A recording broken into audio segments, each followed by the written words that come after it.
सर्वोच्च न्यायालय का फैसला आने के बाद लगातार अयोध्या में जमीनों की कालाबाजारी, जमीनों की अवैध रूप से खरीद फरोख्त और जमीनों की लूट भारतीय जनता पार्टी के संरक्षण में, अधिकारियों के संरक्षण में और सत्ता के संरक्षण में लगातार अयोध्या में हो रही है।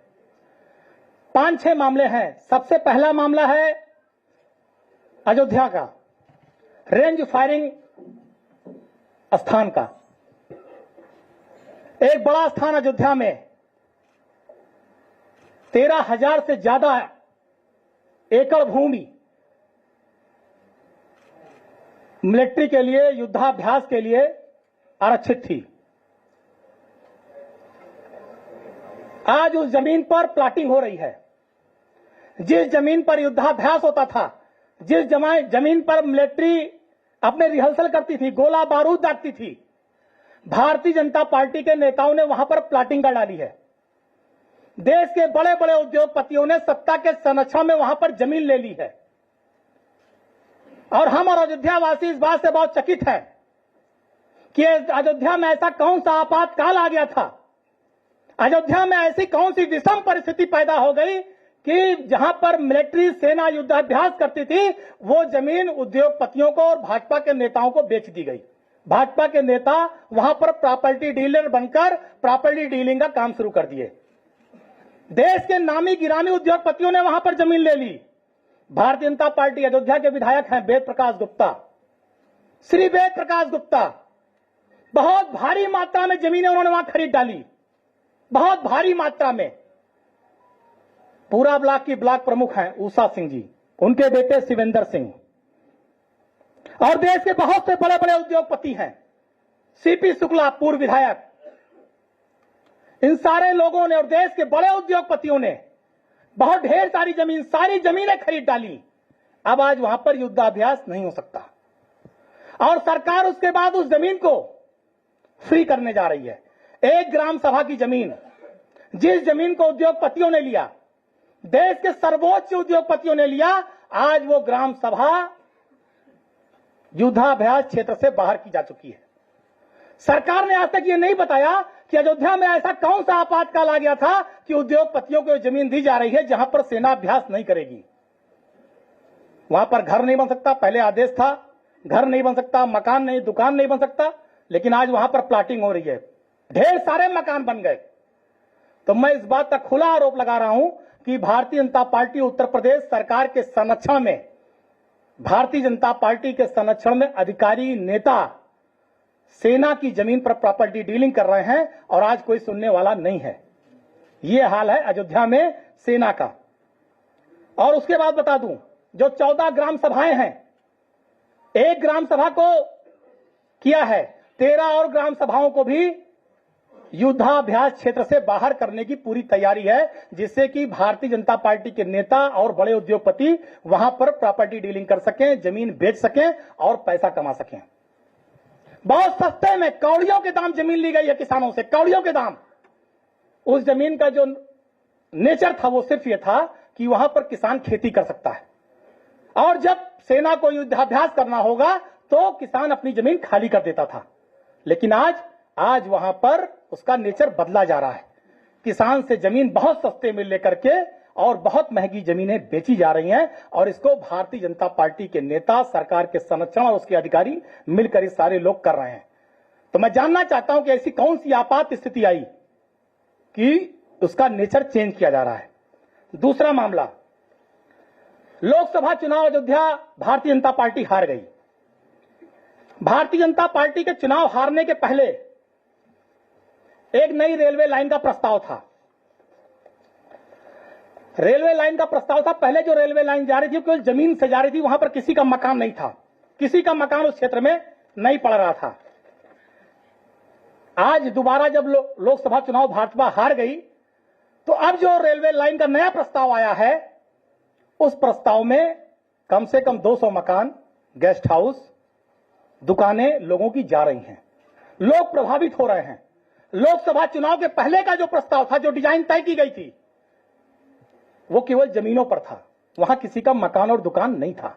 लेकिन आज जो नई रेलवे लाइन प्रस्तावित की जा रही है उसमें कम से कम 200-250 मकान, गेस्ट हाउस, दुकान और आबादी का बहुत बड़ा हिस्सा जा रहा है।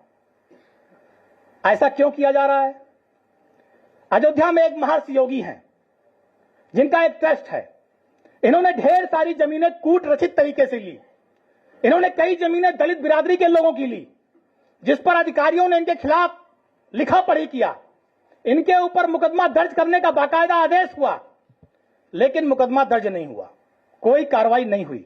उसके एवज में इस उत्तर प्रदेश सरकार के कई आईएएस और आईपीएस लोगों ने उनसे जमीन ले ली।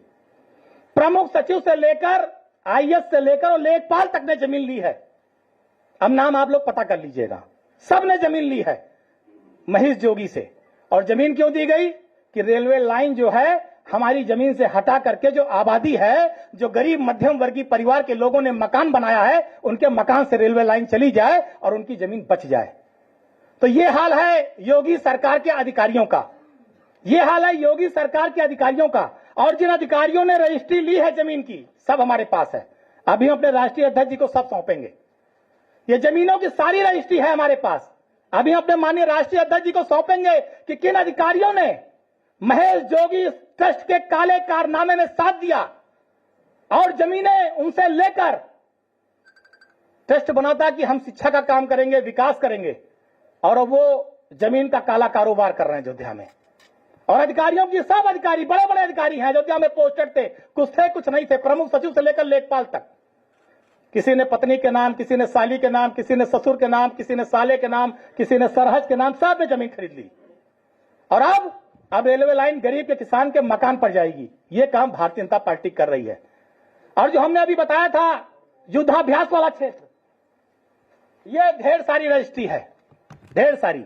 ये हम लाए हैं, सब पे अभी माननीय राष्ट्रीय अध्यक्ष जी को सौंपेंगे। इस रजिस्ट्री में भाजपा नेताओं का काला चिट्ठा है, विधायक का, ब्लॉक प्रमुख का, देश के बड़े उद्योगपतियों का, जितने भाजपा द्वारा पाले पोसे गए, पोषित किए गए खाद पानी डालकर, जो अयोध्या को जितने लूटे हैं, उन लूटने वालों की पूरी कुंडली इसमें है। अभी अपने माननीय राष्ट्रीय अध्यक्ष जी को हम सब सौंप देंगे।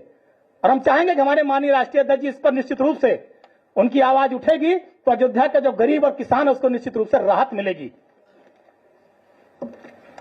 चौथा मुद्दा, तीसरा, आसिफ बाग उपरहार में ओवरब्रिज बन रहा है।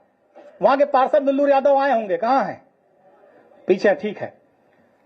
ओवरब्रिज का सही मुआवजा ही नहीं दिया जा रहा है। सैकड़ों परिवारों के 3-3, 4-4 मंजिला पूरे मकान जा रहे हैं। और उसके बाद पूरा बैठे रहिए, पूरा मकान जा रहा है, लेकिन सही मुआवजा किसी को नहीं दिया जा रहा है, किसी को नहीं दिया जा रहा है। तो आप सोचिए कि अभी योगी जी ने सर्किट रेट बढ़ाया अयोध्या का, योगी जी ने भी सर्किट रेट बढ़ाया। 2017 से लेकर 24 तक सर्किट रेट नहीं बढ़ा। क्यों नहीं बढ़ा? क्योंकि भारतीय जनता पार्टी के नेता, भारतीय जनता पार्टी से जुड़े हुए अधिकारी, इन्होंने अयोध्या के सारे किसानों की जमीन खरीद ली सस्ते दाम, कौड़ियों के दाम जमीन खरीद ली। और जब जमीन खरीद ली, अब सर्किट रेट बढ़ गया। हमारे यहां एक अभिनंदन लोढ़ा आए हैं, अभिनंदन लोढ़ा, वो 1,80,00,000 रुपया बिस्सा जमीन बेच रहे हैं। उसका भी ज्ञापन हम लेकर के आए हैं। वहां का मामला क्या है? 4 नंबर, मामला नंबर 4 है ये तिहुरा ग्राम सभा का, आप लोग नोट कर लीजिए। ग्राम सभा तिहुरा माझा, वहां पर इस संस्था द्वारा जमीनें ली जा रही हैं। अब जो ग्राम समाज की जमीन है वो उन्होंने पूरी अपनी बाउंड्री के अंदर कर लिया। जो प्लास्टिक की टीन सेट की बाउंड्री लगा रहे हैं, पूरा उसके अंदर कर लिए हैं। जो विधायकों द्वारा, सांसदों द्वारा सड़क बनी है, वो सब उन्होंने पूरा उसके अंदर कर लिया है। और पूरे ग्राम समाज की जमीन पर कब्जा कर रहे हैं। ग्राम समाज की जमीन भी उन्होंने उसके अंदर कर ली, पूरी जमीन पर कब्जा कर रहे हैं। पूरा जिला प्रशासन से लेकर प्रदेश और केंद्र उनका आगे नतमस्तक है। यह है हाल अयोध्या में। तो गरीब लगातार सताए जा रहे हैं, लूटे जा रहे हैं, कोई उनको बचाने वाला नहीं है। आज वो सारे लोग यहां पर आए भी हुए हैं, पहले भी माननीय राष्ट्रीय अध्यक्ष जी से ये सारे लोग मिल चुके हैं। तो सारी बातें मैंने अपनी रखी आप लोगों के समक्ष। और